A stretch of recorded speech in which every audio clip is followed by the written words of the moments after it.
The adult service and CAMHS have some differences that are worth noting. One of which, of course, is that CAMHS take a more wraparound, family-centred approach. You go to an adult clinic and there's more responsibility, more autonomy, and whilst family can be involved, that would be at the agreement and say-so of the young person who's moved past their 18th birthday and has different rights within the world as a young adult. But that doesn't mean family can't be involved.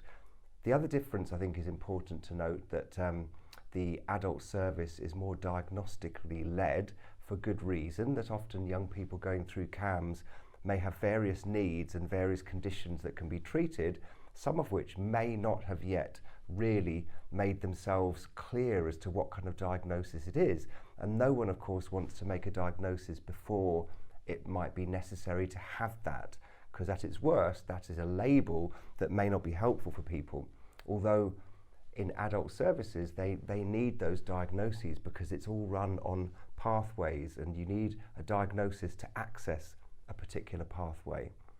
It's also important to note that the CAMHS approach is one of prevention as much as anything, so trying to prevent the onset of major mental health problems.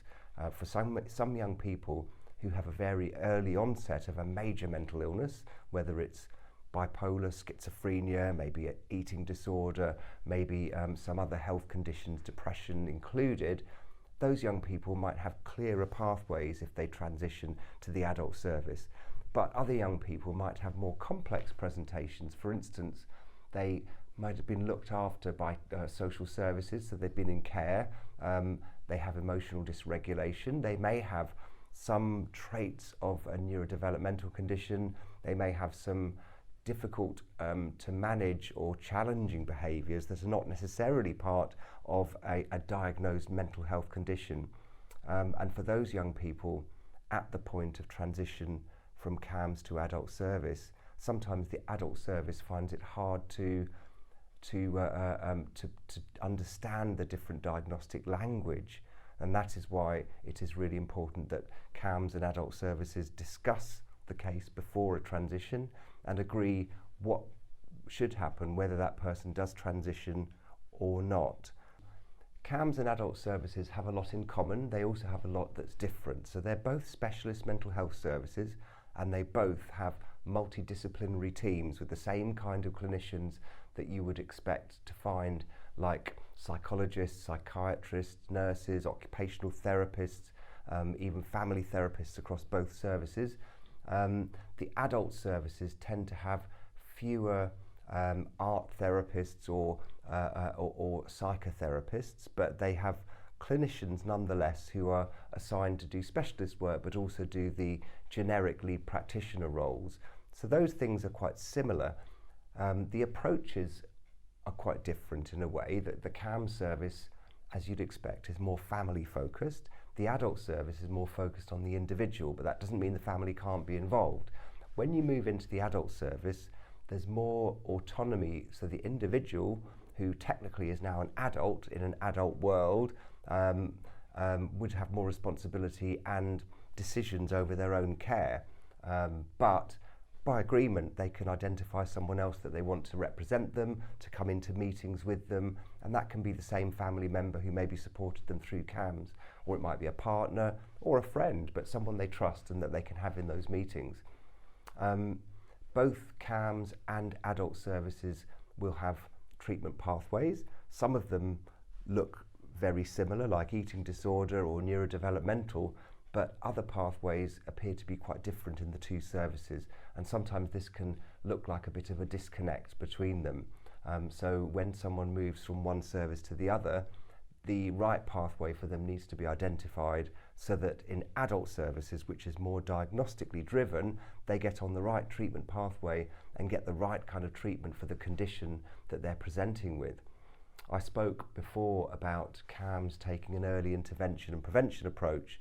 I think with the adult service, whilst they also take as much as they can an early intervention approach, in adult services they are working more with severe mental illness, as opposed to in CAMHS often the young people they will see may not have severe mental illness. It might be a collection of different needs and different diagnoses, which may be on the more moderate end of the scale. And that means that sometimes at the point of transfer from CAMHS to adult service, it may be felt by the adult service that the young person's needs are not sufficient or complex enough to need a specialist mental health service. And that can sometimes need a bit of thinking through and thought, because what we don't want to happen is for young people to feel that they're not important enough to get adult service input, or they're not severe enough, or they're not complex enough. But actually, as I said, this opportunity at the transfer from CAMHS to adult services gives everyone a chance to stop, to pause, to think, what is going to be best for the young person? And if you are that young person, make sure you're asking, what is going to be best for me? Both CAMHS and adult services will have inpatient units. In Sussex, we have one adolescent inpatient unit at Chalk Hill, and we have several adults and older adults inpatient units across the whole of Sussex. Ideally, people are admitted, if they need to be admitted, to the one that's nearest to their home, but sometimes when that can't happen, people are admitted to other inpatient units and then moved closer to home when a bed becomes available. And then finally, both services have crisis teams. So in CAMHS, they have the urgent help service, and in adult services, they have a crisis team. But both of those services work to a similar kind of model with more intensive outreach and home treatment.